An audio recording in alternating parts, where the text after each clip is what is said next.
I have here a black chokeberry, aka Aronia plant that I got from my local hardware store. These magnificent plants are self-pollinating, so you only need one.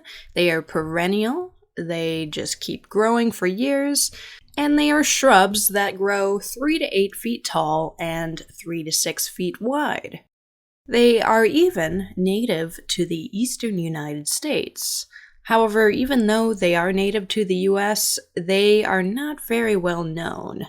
You are more likely to find chokeberry products sold in Europe, where the plants are widely commercially grown, even though they are not native. But I think these plants should get more attention, because they're pretty easy to grow.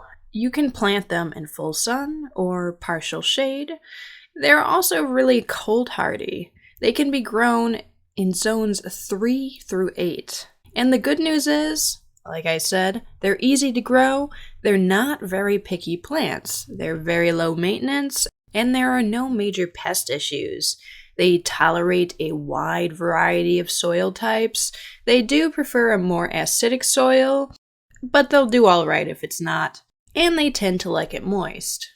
They are very flood tolerant, making this plant perfect for planting in a rain garden or in boggy areas where not much else will grow. They're often planted in mass as a windbreak or erosion control, flood control, etc. And once established, they are relatively drought tolerant too.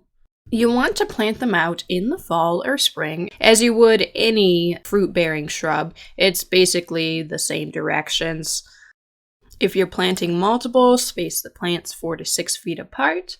Dig a nice wide hole, preferably twice the size as the roots are when they spread out, and loosen the soil around the hole.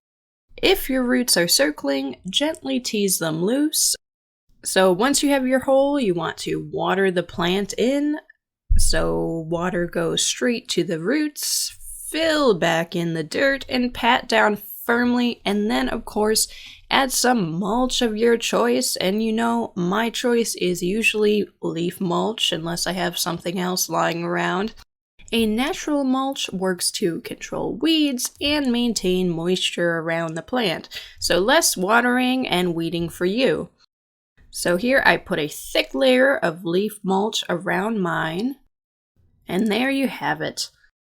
A note, do not confuse this plant with choke cherries, which have poisonous seeds, and chokeberries, the whole fruit, is safe to eat, including the seeds.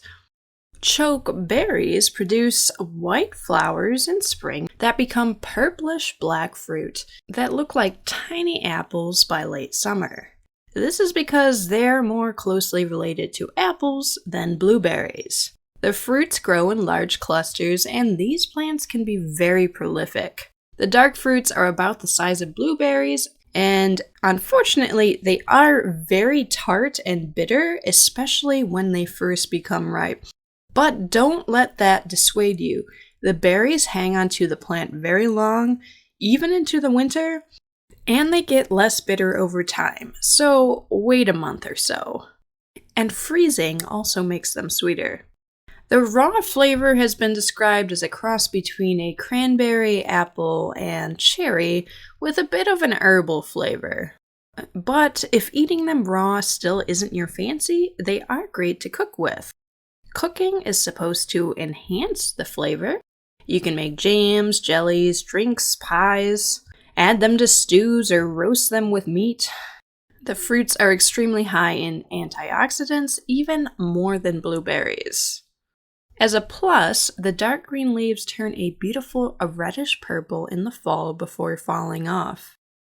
Really, the only maintenance required for this plant is removing any suckers that grow if you don't want the plant to spread, and trimming it once a year to maintain its shape and remove any dead branches.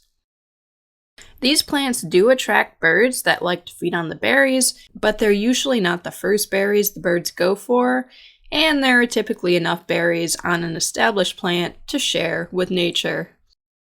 So go out and plant your own chokeberry plant.